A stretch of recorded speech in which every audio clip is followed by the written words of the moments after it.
So let's go ahead and kick off. So we're exactly at 1 o'clock. So people are, kind of pinging on right now. I see we have a fair few who are on the call already. First of all, let me just say that I'm really honored and excited about our time together today.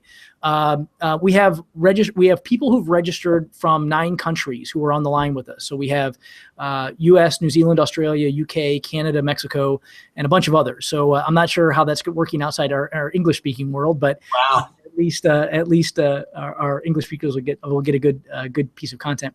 And so again, today, for anyone joining us, welcome again. My name's Toby Milroy. I'm the Vice President for AMS and Atlas Martial Arts Software. And today we're joined by Shihan Ali Albarigo, and we're spending some time today talking about high-level student retention strategies, and at some level, some student retention strategies that might be a little different than what sort of the mean of our industry, sort of the median of our industry is looking at. And I've always been really focused on, as you well know if you've been watching any of my stuff, I've always been focused on looking at and modeling and building systems that are working for martial arts schoolers all over the country and all over the world. So sometimes we fall into a trap of, I have a martial arts school in Silicon Valley, and I don't do contracts, and I don't do upgrades, and I don't have any of these, things that might help with student retention, but I'm in Silicon Valley, so it doesn't really matter. I can still do $1 million a year, right? But really what I'm looking at are systems that we can replicate all over the world, all over the country, in Paducah, Kentucky, Dodge City, Kansas, Maryland, Virginia, everywhere. So I'm really excited to have Allie on the call with us today. So Shihan Albarigo, thank you again so much for taking the time with us today. We really appreciate it. It's my pleasure. Yeah. Let's maybe kind of jump in here real quick and give everybody a quick outline on what your schools look like and where you've been. You have obviously 2 very successful locations in New York State and another location in Bermuda, which I guess you have to have a vacation spot. Yeah, right? Exactly, right. But for all of our members who might not know you, might not have had experiences with you before, why don't you kind of walk us through your sort of career and what the schools look like right now? Yeah, and I also have my good friend Dwayne Brummett here with us too. He's going to be jumping in, and him and I do some partnership stuff with coaching and a program that we run. But so for me, I started the martial arts when I was a kid. I was 3 years old. I'm now 51, so I've been doing it forever. My parents put me in the martial arts. I had no choice, no idea why, so I was just kind of put in. My dad was a retired police officer. I've trained in some really serious martial arts, been to Japan 17 times, trained with one of 2 ninjutsu masters in all of the world, was one of his top students in the United States, if not one of the highest ranks in the world at the time. I started my school in 1991. I really basically was looking for a place where I could just find people to train with so that I could have someone I could beat up and work hard with, and and didn't have to go to the city on the days that I was training with my teacher. So there's the typical selfish means of me wanting to just have someone to train with. My school was super hardcore, no mats, parents couldn't watch classes.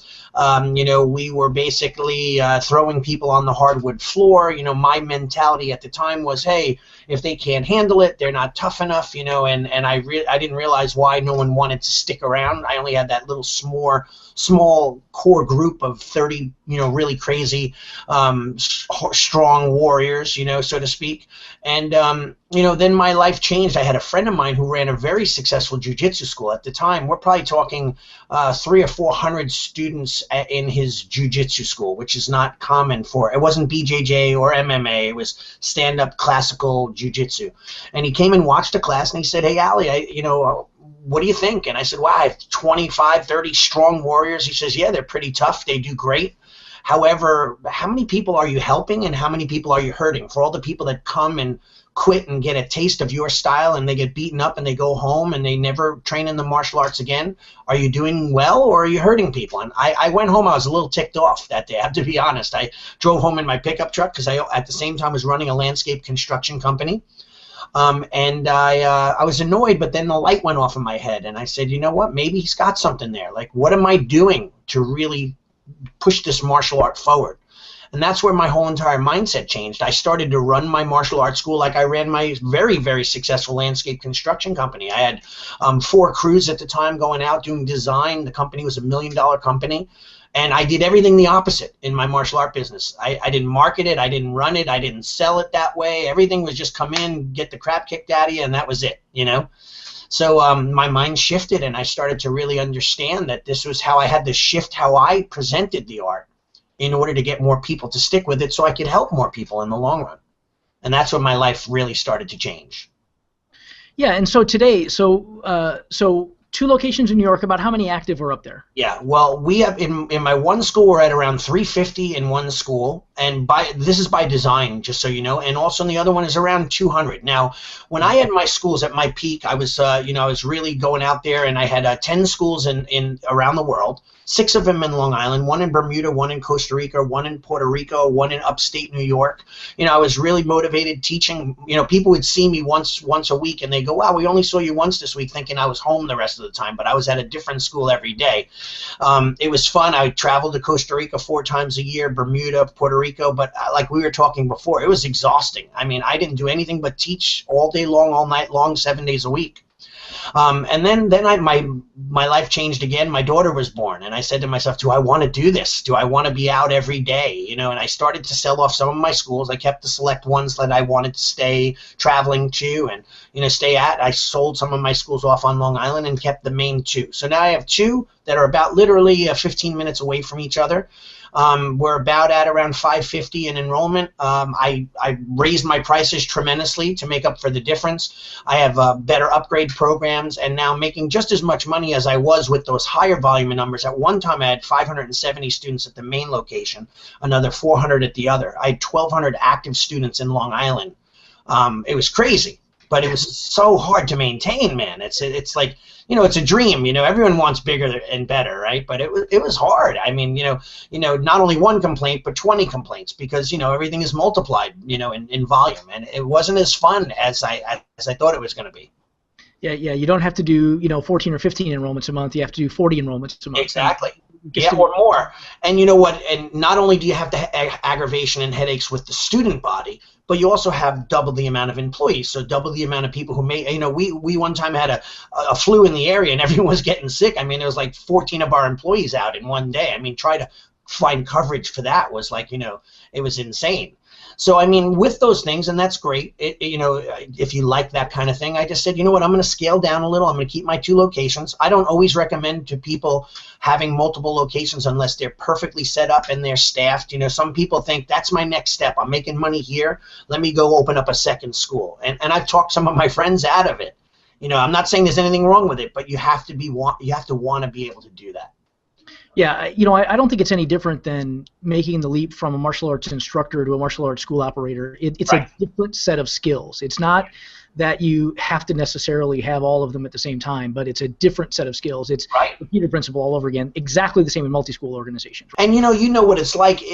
Like you said, it's a different head to be in, because it took me a while to go from being the technician, to being a manager, so to speak, because I was still teaching regularly. So, I mean, I had my hand on everything. Every student knew my name. I was there with them every second of the day. I guided them. And then when I started to segregate or separate myself out, you have to shift how you think. Now you got to manage people. You got to follow up and follow through. You got to stay on top of motivating your team while still staying engaged with the student body. There's a fine line to keep it going. That whole entire concept. In fact, in my coaching program, when Dwayne and I do coaching, we talk about the different tiers. Like the year 1, we normally work on systemization, right? And I think it's all about learning the systems of what you need to keep your school running, right? Our year 2 philosophy, and it doesn't always have to be year 2, is starting to learn how to manage and have employees, which is a whole nother art form. I mean, I literally had to change the way I thought, change the way I had to pull myself out of the school intentionally, because if I was there, people didn't want to work as much, and the parents got used to me and they wanted only me. So I intentionally had to pull myself out, right? And then year 3 is working on your business and rather than in your business. And that's an addiction that most martial arts school owners don't give up easily, because we're such control freaks, right? You never heard that before, right? Martial artists are not control freaks, but we want to control every aspect of it, right? So we had to separate ourselves out, and that's a job in itself. I would find myself driving and turn left when I should be turning right to go home, but I'd find myself in my parking lot going, I don't need to be here today, because I was so programmed and so addicted to being there. It took me a while to be able to enjoy my life in a different way. Yeah, I totally agree. And I mean, again, I think it's a bit of a tangent, but I think a useful one, and I think it ties back into our subject for the day.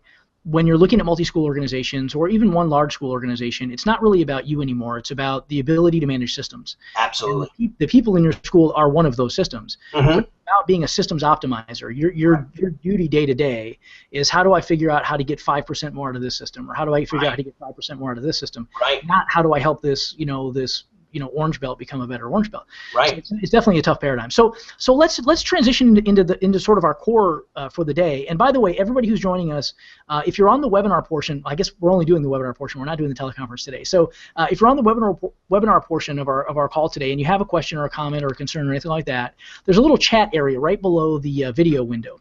You can kind of scroll down there and put in any comments that you want or any questions that you might want to have answered. Again, we have lots of folks with us from kind of all over the world, which is really cool. So any questions that you might have, feel free to pop them up in there. That's really the only way you're going to be able to interact with us today. So feel free to put them in there, and we'll address those as they come up. So let's talk about, we just kind of mentioned how important it is for systemization in your school. And obviously, what I've been working on for the last couple of years on the software side is building automation systems and things like that. And one of the core systems that you have to have in a high-performing martial arts school are these systems that surround sort of keeping students engaged in your classes at a very high level, really for a long time, right? I mean, student retention is not an accident. It's not because they just love you and they're going to come back forever, right? People come, because there's a benefit that they want, but they stay because of other reasons. And we're kind of talking about today. So, Allie, we talked about a couple of days ago, you've got a few kind of creative, somewhat out-of-the-box retention strategies that you're using in the school. Maybe you can just kind of walk us through one or two, and we can kind of... Well, let me quick give you a precursor to that. So I'm a very traditional martial artist, right? So my school is very classical, which is, a lot of people right now, there are a lot of people telling you that you can't be a classical, traditional, real martial arts school and still be successful. I kind of let everyone know that that's absolutely not true. You know that, Toby. You deal with traditional all the time, right? But I feel so bad, though. It's so hard because some people will sell their souls to be able to stay in business, and they'll give away the thing that they started this for, the love that they have for their martial art, and they'll sell it out, so to speak. So I've ran, and we run a very militaristic kind of martial art. So I mean, where everyone's snapping to attention, everyone's dressed a certain way, they act a certain way, they speak a certain way, and you know what? I might not be the ice cream flavor for everyone. However, I am that flavor for those people that find who I am. And Dwayne and I talk about this all the time, the USP. Some people call it the unique selling proposition. We call it a unique strategic purpose. Like, who are we? Like, why do people love what we do? And who are we? We have to identify our brand, our idea. What makes us special, right? So, I mean, I have some rather out-of-the-box ways of thinking of retention. For one, I'll use one strategy. Years ago, I went to a seminar. I forget what it was, and the person who was speaking asked, how many people do 2, 4, 6-week calls? How many people rate their students ABC? I raised my hand at the time. I was really proud. I was one of 4 people out of a bunch that actually raised my hand. However, when I thought about why I raised my hand, I did those things, but I didn't know what to do while I was doing them, right? So if I did a 2, 4, 6-week call, I just called up and I was hoping for all positive answers, and if they were nice and positive, I got off the phone as quick as possible. I didn't have an agenda, right? I didn't have an idea. Quite often with our retention strategies, what we do, we don't really have an agenda. We don't have something worked out where we really know what our theme is, how are we keeping people on track. So here's one concept, for ABC students, right? This is what a lot of people miss. An A student is someone who comes to everything. I mean, they're the ideal model student. They buy everything. They come to every class. They come to every seminar. A B student is someone who does most of the stuff. Rather than me going in detail, they might come to a few events and maybe come to most of their classes. And a C student, like in school, we rate them as a C because they're not really quite putting in the effort. However, here's the big problem. I once had a student who was a doctor, and he came to me and he said, Sheehan, I think I'm going to move on and go to a different school. And I said, why? Are you unhappy? No, I love your training. I love your school. He says, but I don't really think that I could do what you want from me. And I said, well, what do you mean? He says, well, you're always saying that maybe potentially I'm missing my classes. You're sending me motivational letters. You're saying that I'm not making my time that I should. So I feel like I'm disappointing you. Here's the caveat at the end of the story. He was doing his best. He could only come 1 day a week by being a doctor, and to him, he was an A student. But in my mind, according to my standards, you know, the typical system I had in place, he was a C student. So what I did at that point was I had an epiphany. I said, maybe I should start tracking people according to what they want, right? So they can't, maybe we try to nurture them into becoming a B student if they're a C student, but we also have to know if we're pushing them out the door, because all they can be is what we call a C student. But in reality, they're really an A student. Does that make sense? Yeah, yeah, no, absolutely. You know, so when sometimes we're talking about retention, we have expectations of students that they don't have of themselves. And they didn't join our school to be there every day of the week. Maybe they're a professional and they can't do that. So we have to be really careful that we don't expect more than what they're capable of doing, because we will drive them out the door. Like, what's wrong if people go to the gym and they only go 1 day a week and that's all they can make? The gym doesn't say, you know, you're a loser, you can't make it, you got to get remotivated, I can't believe you're not coming. They just see them as coming as it and when they can. So sometimes we push people away because of that. Yeah, you know, I think you said two things, right? So first, you know, you talked a little bit about the culture of your school, right? And I think that's something that shouldn't be. I read a book one time. God, I can't remember who wrote it. It might have been Peter Drucker, and it was talking mostly about employees in large organizations. And the lesson was, if you don't choose the culture of your business, they will. Right. And they're just going to pick what they are comfortable with. Exactly. Right? And so, you know, your sort of frame, you're kind of a militaristic, sort of a highly disciplined school. Well, look, if that's what you are, if you clearly communicate that with customers as they're coming in the front door, when students first enroll, if what your expectations of them are clear, what your expectations of their behavior are, what their expectations of what the culture in the school is, it works great. In fact, that becomes part of the glue that holds all this stuff together. Yeah. What you described to me is like a really dangerous trend. Oh no, students don't like to wear uniforms anymore, so we're not going to wear uniforms. We're just going to work out in blue jeans and shirts. Well, look, if that's what you want, great. That's phenomenal. Right. But the honest to God truth is, you know, people have sort of this need to want to feel like they belong to something. Right. And, you know, a uniform can help that, and that's something that you can use as a tool. It's not a matter of sort of like this works and that doesn't. It's a matter of this is my culture. Right. These are what my expectations are. Right. And here's how the program works, right? So I think don't miss. I mean, anybody who's kind of listening, don't miss. It's not about whether you teach kickboxing or not. It's not about whether you bow or not. It's not about whether you have belts or not. Right. Those things all help. They're all pieces of the puzzle. It's about how does all this stuff work together in your specific culture, right? Does that sound? That's absolutely, that's 100% true. And you know what, it's true. Like once you decide on who you are, what your brand is, that's who you will attract, right? And there are going to be people that don't like the flavor of ice cream that you are, and they're never going to come to you, or they're not going to stick around long enough. So that's important, right? So that's the most important thing. But I think within retention, you know, knowing your students well, I mean, it's number one is clearly understanding the pulse of your client base, like knowing who they are and knowing what your clients are. Two is to determine who are like the movers and shakers and, you know, the buyers within your client base as well, knowing the people that will be involved in the activities, knowing the ones that are the influencers, or the mom who gets all the other moms to come down, right? Or, you know, the one student or the group of students that encourage others to come to more classes and so on. That's important as well, knowing those movers and shakers. Another thing, number three, is determining client retention and the risks of and danger of lost clients. Like some of us don't even know in our industry what retention is. We spoke about this the other day. Some billing platforms say, hey, if you have 100 contracts today, 20 people quit, but you got 20 more people and you have 100 contracts at the end of the month, that's 100% retention. In reality, that's a false number. It's 100% contract retention, but it's not 100% retention of students. So we've lost 20 people. We want to find out why. What is the trend? And we have to look deeply into that to be able to understand it. We could put all these bells and whistles and fun little systems in place, you know, perfect attendance reward systems, and we do that in our school, stickers and all sorts of stuff, motivational classes, crazy days in the summer. There's a million different strategies, but if we don't know why people are quitting, we're never going to understand what we can do to fix the problem. Yeah, totally. I mean, looking at accurate numbers is like, I'm going to attempt not to get off on this tangent here, but in all of the events that we've done over the last few months, we've done this martial arts management summit tour around the country. We've had about about 1,300 school operators so far that have attended and that we've sort of been helping with looking at their business. And the number one lesson is, why do you put mirrors in your school? Right. And you put mirrors in your school because, yeah, it makes it look a little bigger. It's nice. It looks nice. It's clean. It's great. Yeah. It helps you teach because you can see the class behind you. All these things are wonderful and important. Right.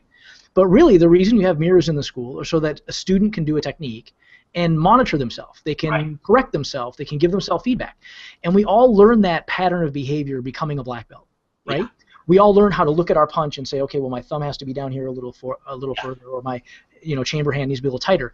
We all develop that habit becoming a black belt.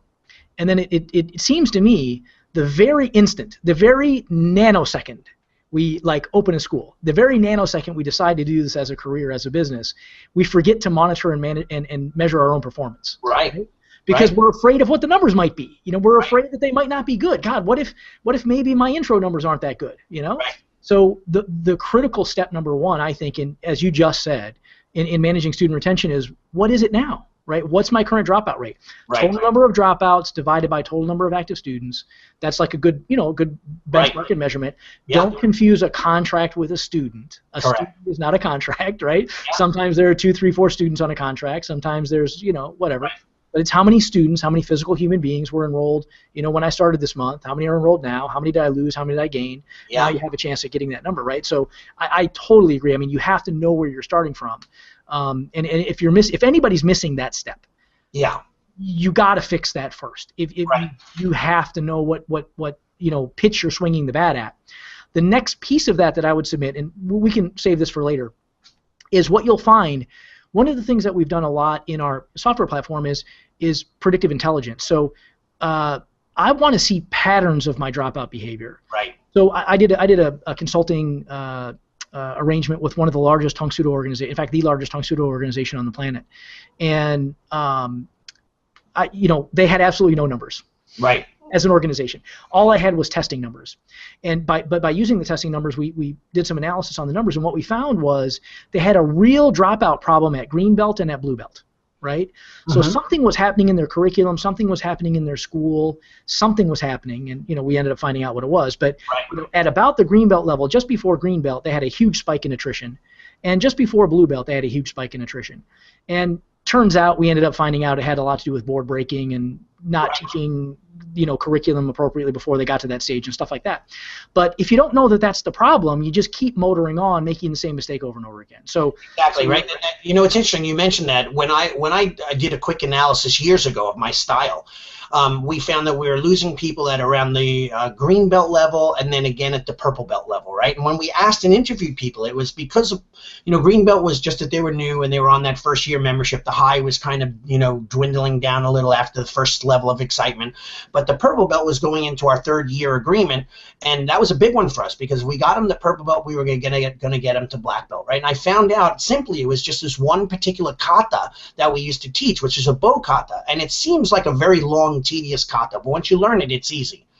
And people were at the point where they were kind of questioning whether they were going to stay, and then they had to learn this frustrating set of moves in kata, and those two things combined were getting people to quit. So what we did was we looked at that and we took that kata and broke it down into 4 segments and started teaching it earlier.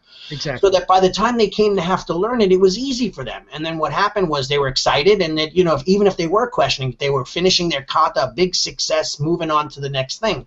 It helped us with that curve, and we started getting more brown belts, more black belts, and so on and so forth. So it's little things in the metrics that you had talked about that we do that changes everything. But you have to analyze your numbers. Like if you're just, and many school owners that Dwayne and I coach too, that the same old thing, they don't know. So they just assume, hey, if I add this new curriculum in, if I buy that new software program or that new technique taught by so-and-so, that'll make everyone stay. It's not necessarily the truth. It might be just little tiny things within your curriculum as long as you go along. That's whether they're going to stay or not.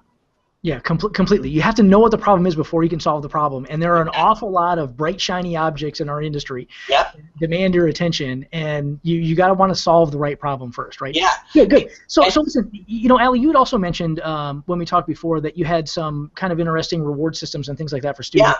that tend Well, to do yeah. a good job of What we anchoring. do in our school is we developed, and many, there's probably hundreds of martial arts schools doing this now across the country and the world that follow my system, and it's basically simple as a perfect attendance reward system, well, this goes a little deeper. For my little kids, they get a sticker. The stickers, they get to turn the stickers in and buy products and in our store, and instead of mom having to take them to Chuck E. Cheese, every class they're getting a sticker. The stickers follow these curriculum.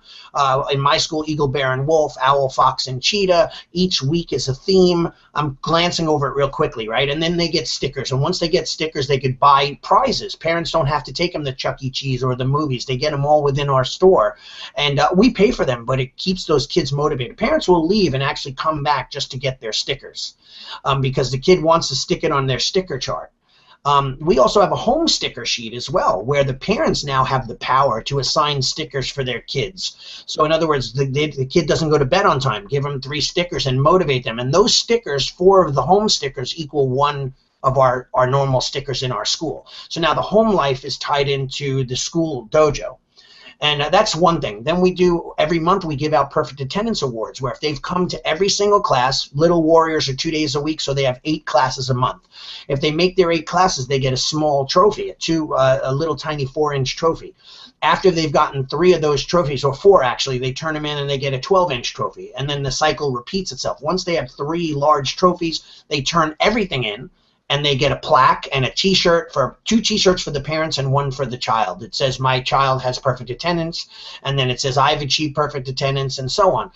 We found that, and by the way, we do this for kids through adults. Yeah. My adults are no different. They'll say to me as they're holding on to the trophy, I don't want a trophy, I don't really want it. And I'm like, okay, well, leave it on the desk, as they're white-knuckled walking out the door, not leaving, because everyone wants achievement, right? And this is just another way for them to monitor their success, right? For them to say, hey, I made it. I have 4 trophies on the wall. I did really well this month. And a parent, by the way, we also, it's a little deeper than what I'm saying, because we also track where they're at as far as attendance on the halfway point of the month. We'll say, hey, Toby, you've been doing a great job, but you're a little shy of classes. Please make your 3 a week so you don't miss out on perfect attendance. Or, Mrs. Smith, tell Johnny that he's only 3 away. Make sure you make those classes. So it's a way of them saying, hey, you're going to get your perfect attendance, and it's a driving force. And we know the more people who attend, the more likely they are to stay, the more, because they're succeeding and doing well. Right, so yeah. Oh, yeah. No, please. No, that was just one. That's one of our main strategies. And by the way, it started when we started. We only had like 20 people. Now that it's a culture in our school, we get a few hundred a month that are achieving perfect attendance. So and it's something that we monitor so that we know if they have 3 trophies before they get their 4th. We'll call them up and say, bring in your trophy so that you get a big one. And by the way, they turn them in order to get the next one, so that we're recycling these trophies continuously. So other than the ones that are chipped and beaten up, the majority of them just get recycled over and over again. So it's not a big expense to the school as long as you're tracking it properly. Yeah. Well, yeah. I mean, look. So I think this kind of goes back to fundamental human behavior, right? Mm-hmm. Again, an adult really isn't much different than a kid when it comes to fundamental psychological behavior, right? And all of us want to be recognized for what we've done well. All of us want to be recognized for making progress. Let me counter-argue an objection, right? Some folks, as you mentioned, some folks are going to say, well, adults don't want that, and adults, they don't need a stripe on their belt, or they don't need a stripe on their uniform. Right. I always point at the military. Yeah. And first of all, you tell me that those officers aren't professionals. They're all college graduates. They all have people's lives in their hands. And what do they do for the extra little medal on their chest or the stripe on their sleeve, right? So this is the same thing. This is about human behavior. This isn't about martial arts versus gymnastics, right? I mean, this is about how humans behave. So I don't. Well, you know what? Whether it be martial arts or gymnastics or any other sport, right? We all want recognition. I remember being a student, and for any of the instructors who forgot what it was like to be a student, we all wanted recognition, even if it was just a conversation with our sensei or some sort of pat on the back.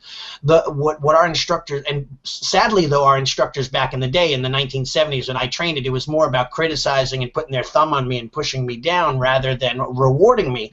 But even in some weird way, I liked that because I was getting attention from my instructor. He sat down with me and yelled at me. He sat down with me. He punched me in the face twice that day, and he didn't do it to anyone else. You know, that's the old mindset, right? However, it's important that we get recognition, and it doesn't matter, like you said, children or adults. We want it at our jobs. That's why they do corporate reviews at work. They sit down and talk to you about your performance reviews. Everyone needs that. So we have to take, there's no student, whether it be a adult or a child, a beginner or a black belt, that should be treated any differently. And I have a good friend, his name is John Oschlager. He runs a jiu-jitsu school. He's amazing. He's in Kings Park, New York.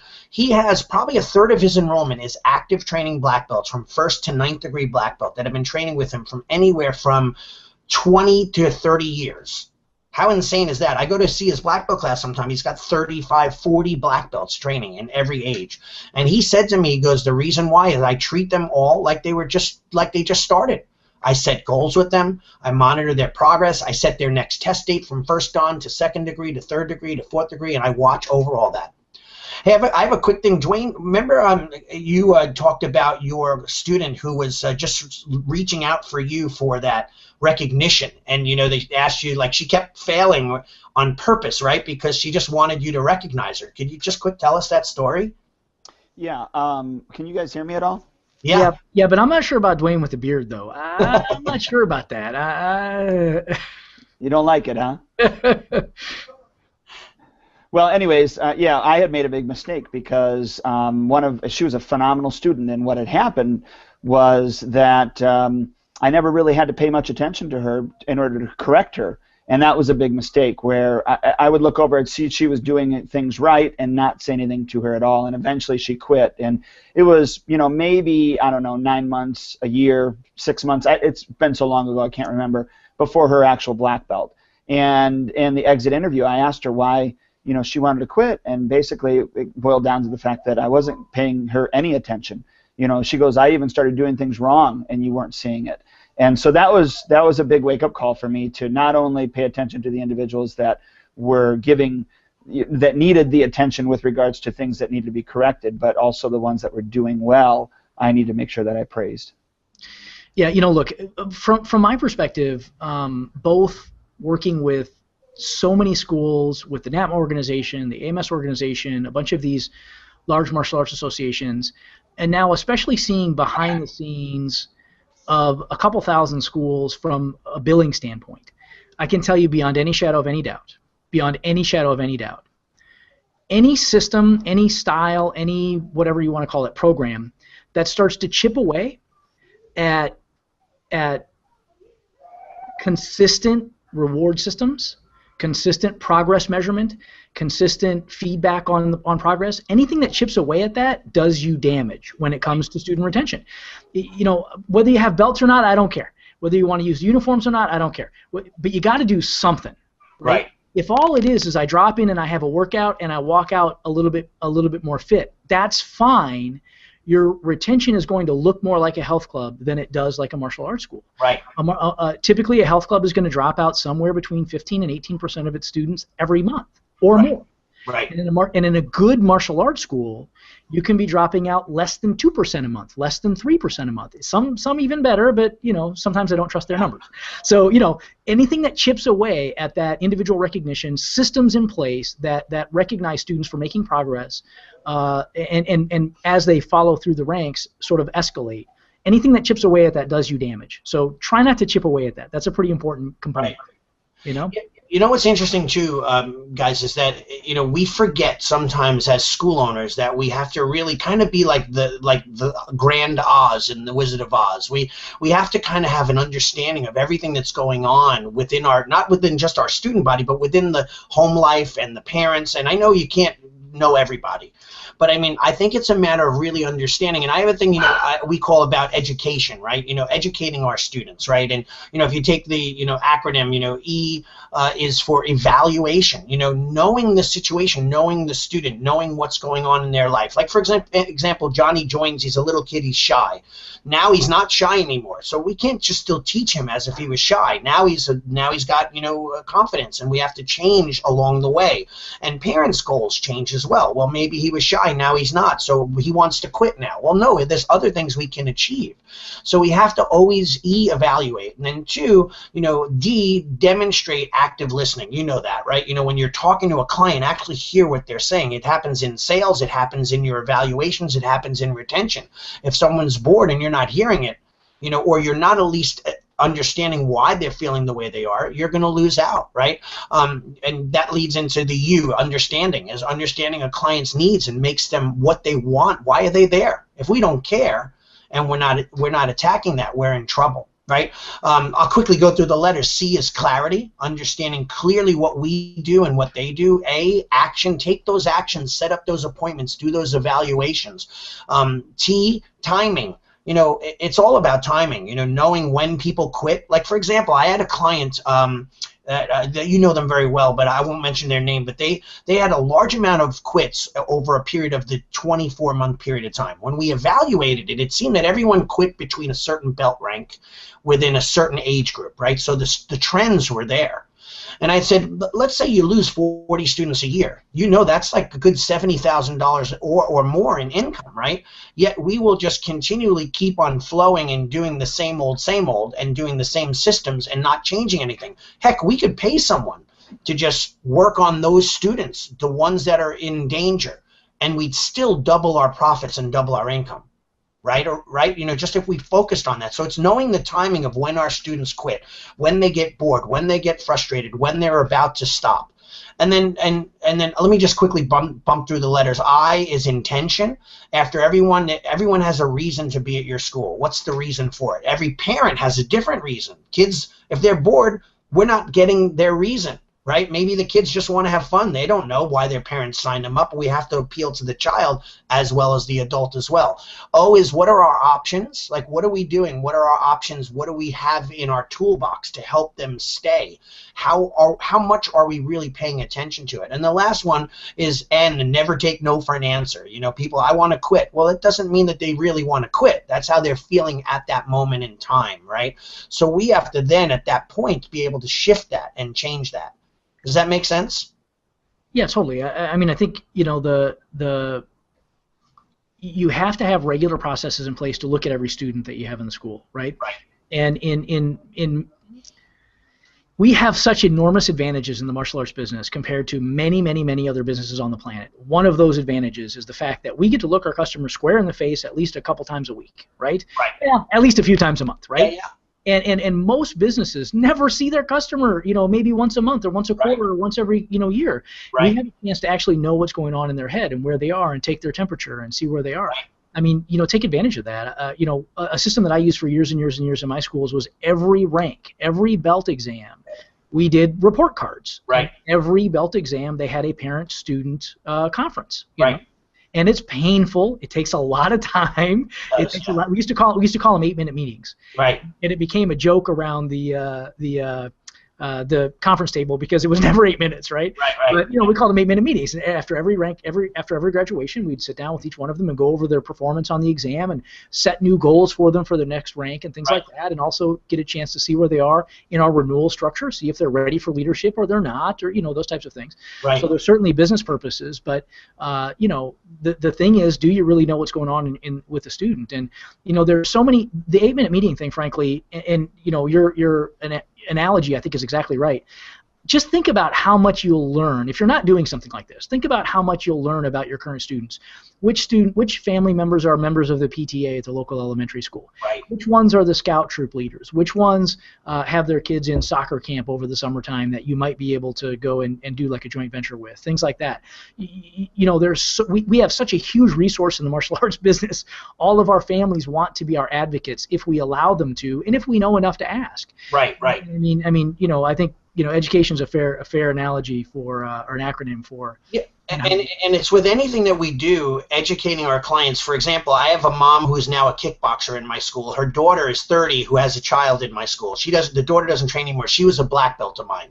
So I said to her, her name is Vicky. I said, Vicky, what? She was in my lobby too, in front of everybody. I said, what is it that you did that kept your daughter going, you know, even when she wanted to quit. And she said really loudly, and then there was a silence in the room. She says, "Oh, well, you had me brainwashed when I was bringing my kid here." And I was like, whoa, hold on a minute. But she said, no, in a good way, you know, because you convinced me that I should continue on even when she wants to quit. There was no way that she wasn't going to achieve her black belt. I was going to make her do it. And I was in every one of my students' parents' heads, in their heads, telling them the benefits, the reasons why. I see it now when I'm not at my schools as much, that you know, a parent wants to quit, and if I just give them a phone call, I could talk them into staying, because it's just logical. It's not like I'm selling them anything. I'm just saying it's silly to stop now. You know, you should keep on going. Here are the benefits and the reasons why. Oh, that makes sense. But my staff sometimes doesn't get that across as well as I do, because I'm the expert, so to speak. You know, I'm holding up my quote fingers because I'm the guy that they use as a, you know, as the guy who knows what he's doing.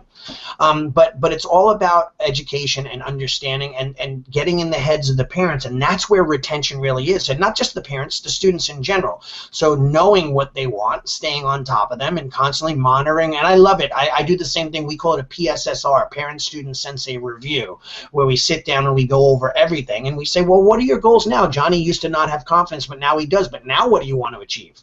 Right?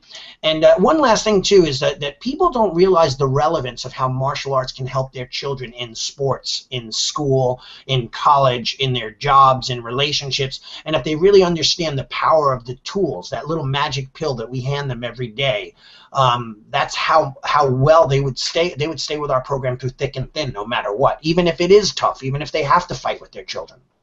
Yeah. Well, you know, let's drill into that, because as we move, but we talked earlier, you know, a little earlier about kind of setting appropriate expectations and setting the right culture at the beginning of the relationship with the student and or family. This is part of that, setting expectations and setting up that culture. There's a theory called the pink elephant theory, right? And the sales theory is the first person who mentions the pink elephant wins, right?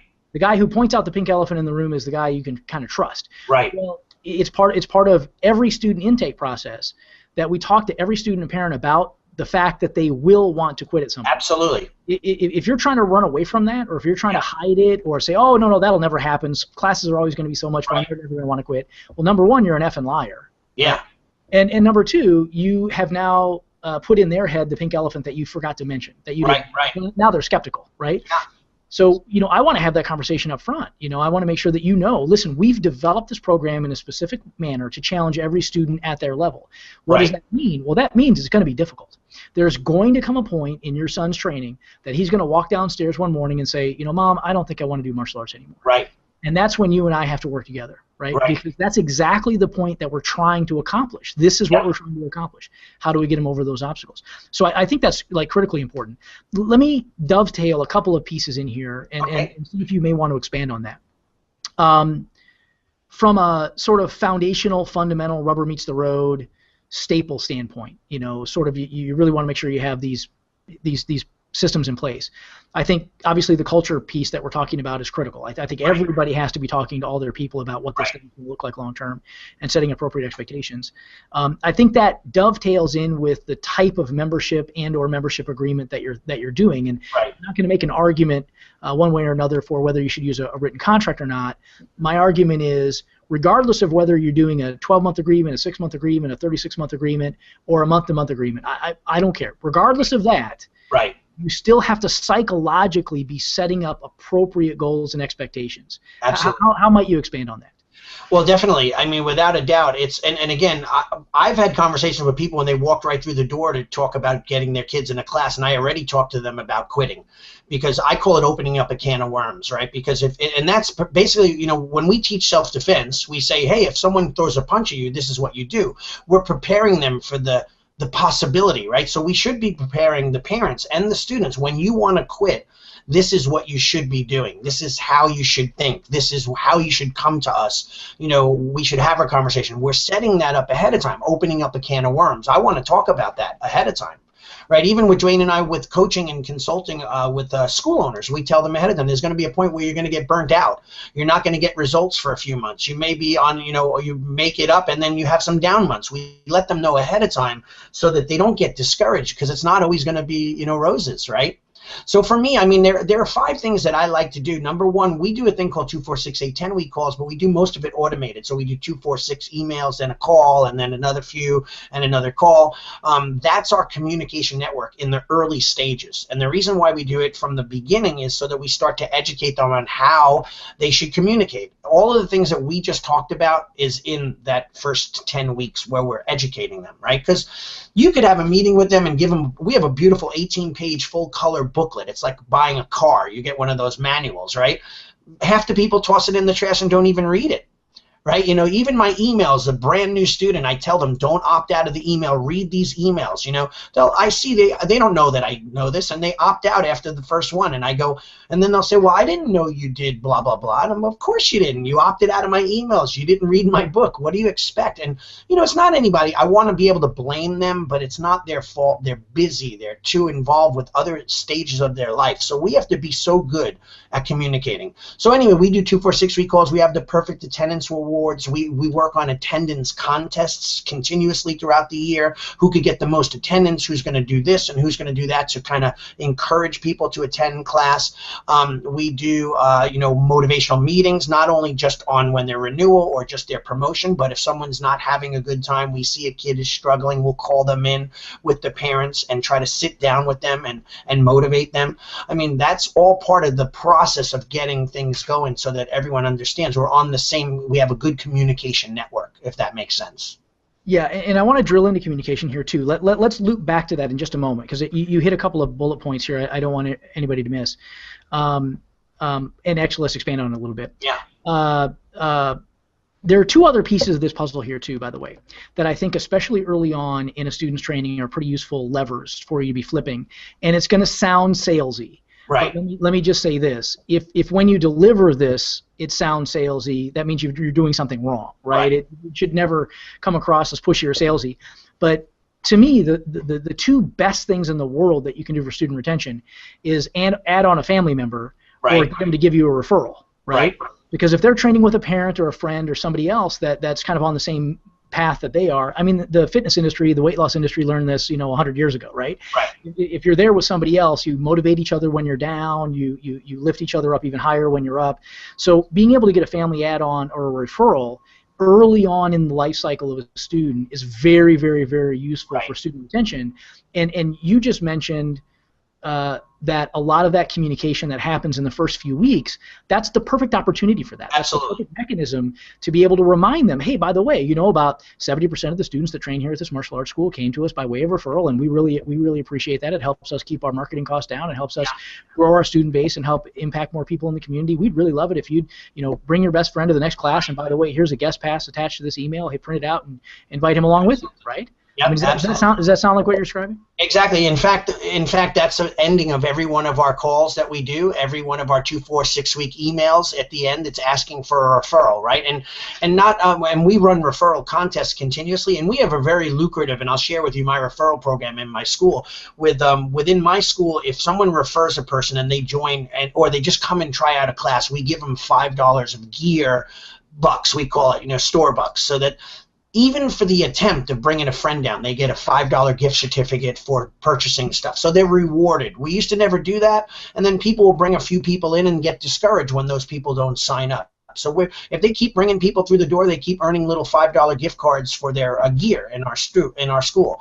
If a person then joins a 3-month membership, we give them a series of gifts. So for the first person, they might get a T-shirt, second, a gear package, a third, a jacket, et cetera, right?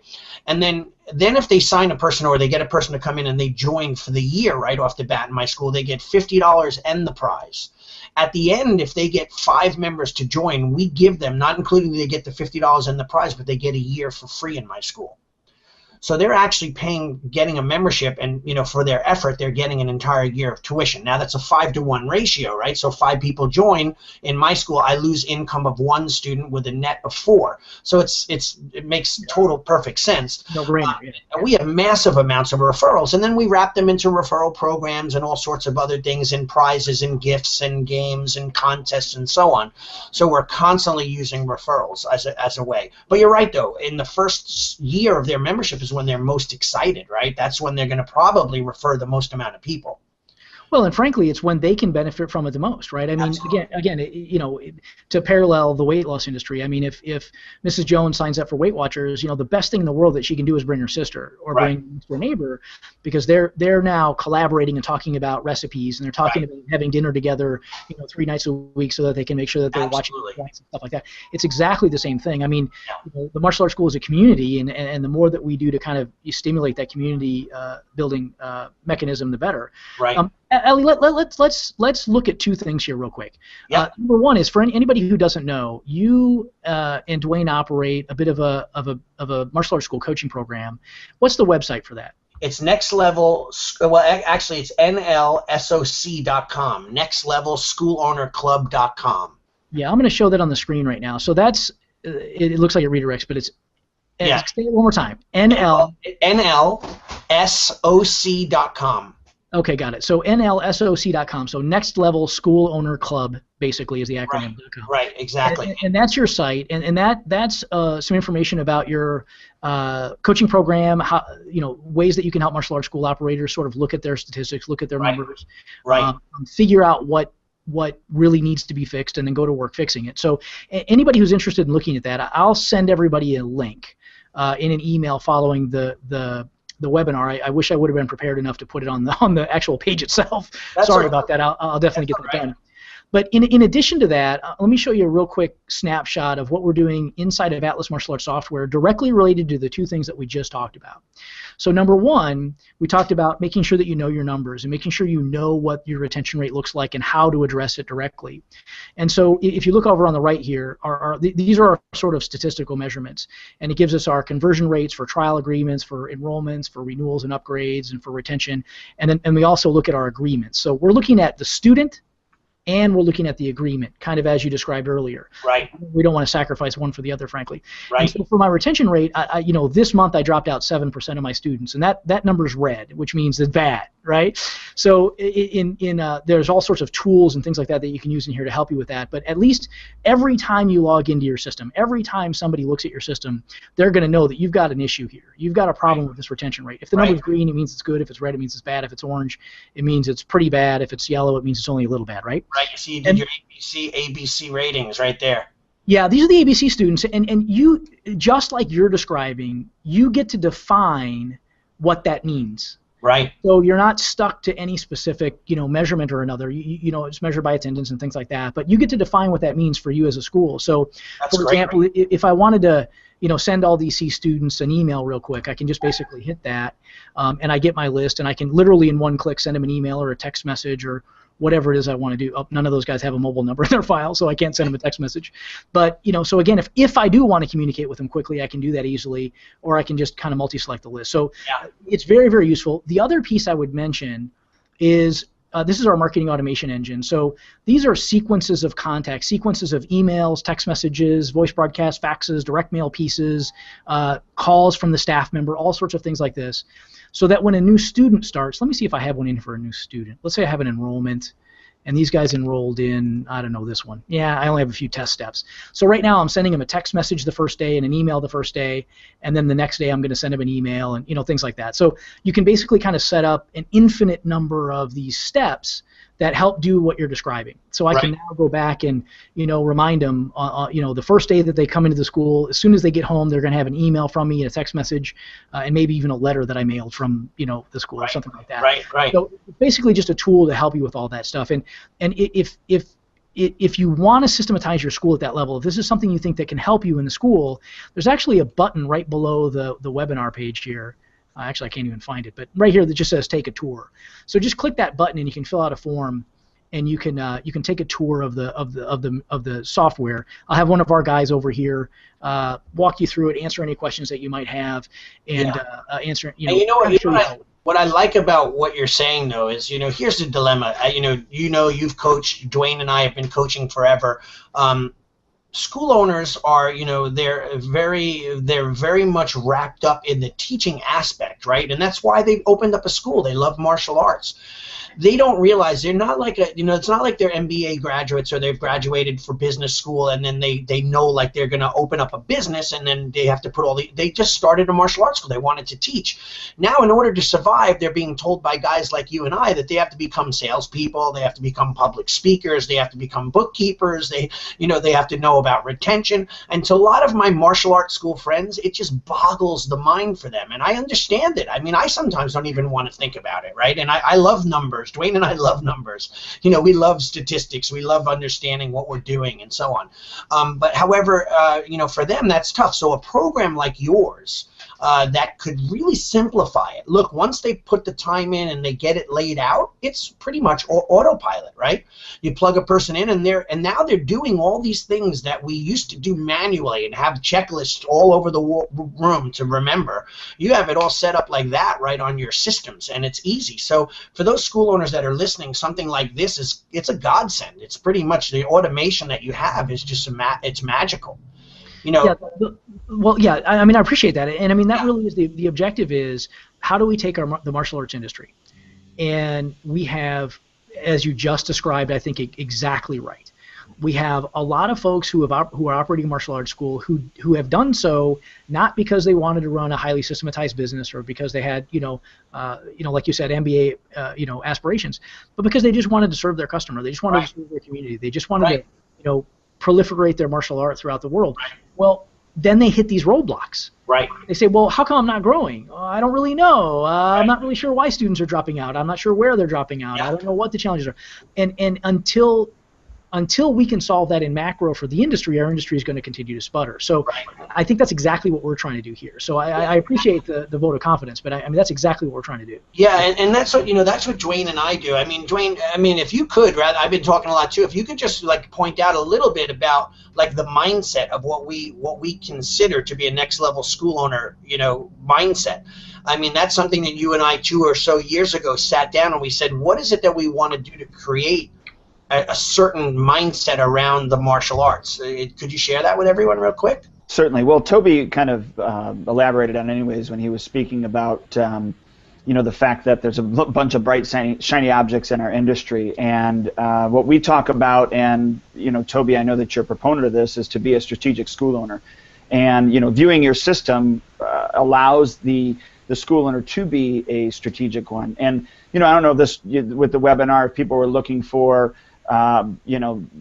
good job cards and all these other things to do, but if they don't have their business set up strategically, like what your system has done with doing a lot of the heavy lifting, if they're not setting up their business strategically, then they could implement the 246 calls and all these other things, and it might make a minimal difference, but it won't have the huge impact if the groundwork isn't laid first. And again, I go back to being a strategic school owner, so they're doing things purposefully with what Allie brought up before, with what their USP is, what their unique strategic purpose, and then designing that through, and it sounds to me like, Toby, inside of your system where they can define what that A student is, B student, C, define what the MIA student is, and then go back and then plug in each of those categories exactly what they want to have happen with those follow-ups and systems. I'm sure that's what your system does, right, Toby? Right. Exactly. Yeah. Did we lose him? I thought we lose him. Oh no, yeah. No, I'm sorry. I thought your audio feed dropped out for a minute there. I was like, oh, God, he went quiet really good. Yeah. No, absolutely. I mean, again, we've all learned these lessons, right? Working with a lot of school operators from a large cross-section across the U.S. and everywhere else. We all fall into this pattern, right? It's very, very useful to have somebody looking over your shoulder and kind of helping you along the way. And it's impossible to see behind you. You can't see back here, right? You've got to have somebody that can help kind of give you that perspective. And I know that that's what you guys have been doing a lot of. It's very, very useful to have a fresh set of eyes on the same problem. And we all do it in martial arts. I mean, I remember this is a long story. I try to make it short as I can. My father, for all of we all love our fathers, right? My father was the one who would take me to martial arts tournaments, right? He was the one who would take me every weekend. We were going to a different tournament somewhere else, and some far off city. And one thing that he did completely by mistake, that was the biggest asset to my physical martial arts career, was he had this Super 8 video camera. Remember those? Does anybody remember? So a Super 8 video camera, and he recorded like the fights. He would record the forms competition. He'd record the sparring matches, and that was the biggest freaking asset to my development as a martial artist as far as the sparring and forms goes, because I could look through somebody else's eyes. You know, you don't see what you're doing when you're in the middle of it, right? Jeff Smith, world champion Jeff Smith, always says, when you're in the middle of a 12-round fight, you're the least objective guy in the world, right? You're the least objective guy on the planet if you're in the middle of the ring, right?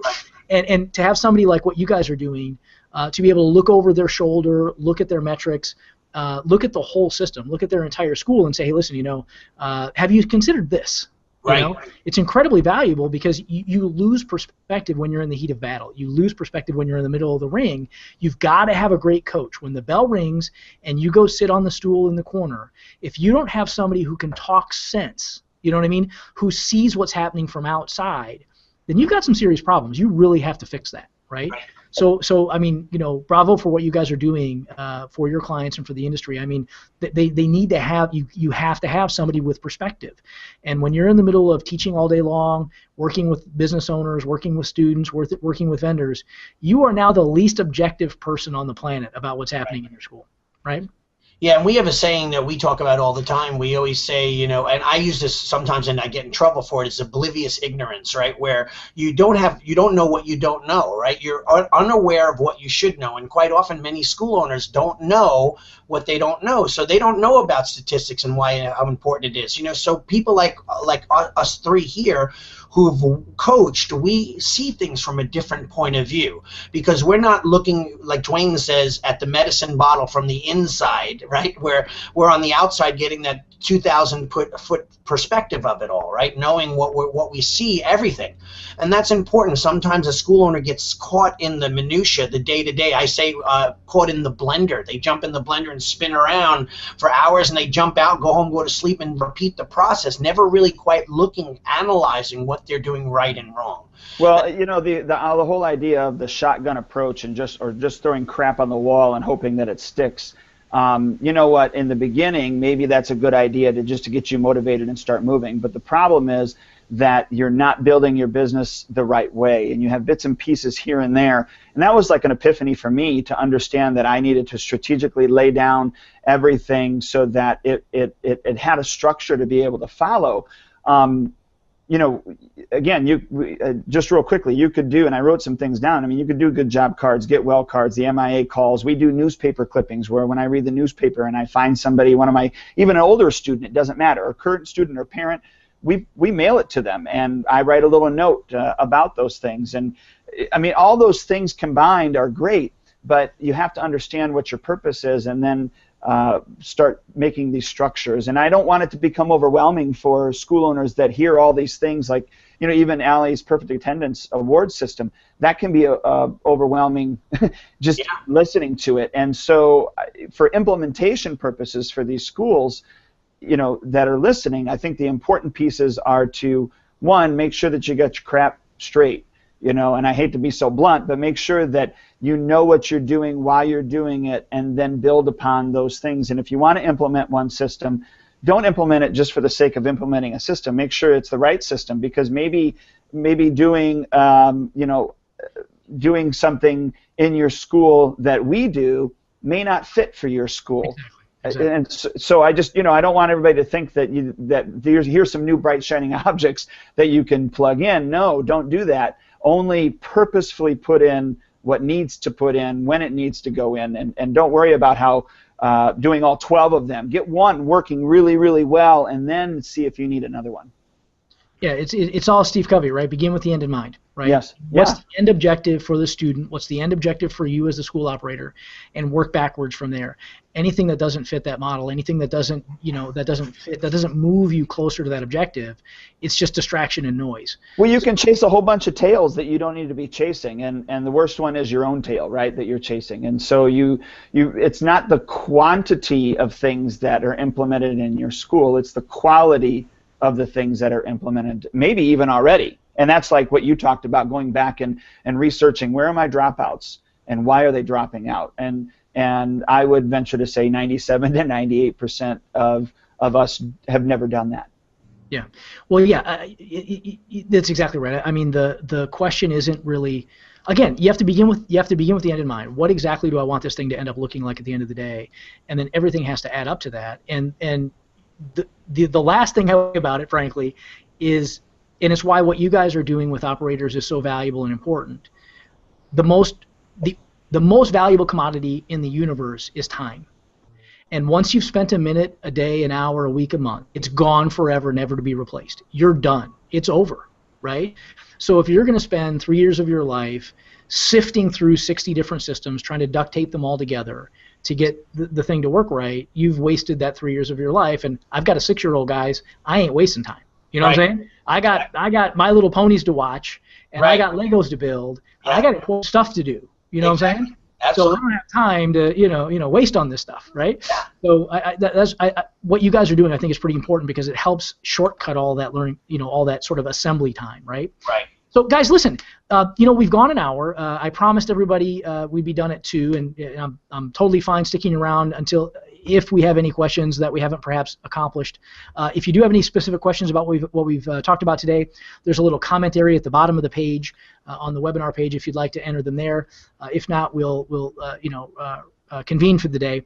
But before that, I'd like to thank you guys so much for taking the time with us. I know, Dwayne, I've known you for a long time. Allie, we've known each other a long time. Yeah. I'm really glad we finally figured out a way to sort of work cooperatively and kind of dig in together and help the industry get to the next level. There's so much distraction and so much bad information and so many really flawed strategies depending on what your system looks like that we've got to be so careful. I think it's important for all of us to kind of work together to move the industry in the right direction. So absolutely. I appreciate your time. Thank you so much for that. Thank you. My pleasure. I'll send everybody an email to Allie, your site. It's NLSOC, so Next Level School Owner Club.com. And I'll send everybody a button to that and a link. And if you're looking at the application, the software application, you can click the little button below the webinar here. So thanks again, guys, so much. Really appreciate it. Thanks, everybody, for joining us. Talk to you soon.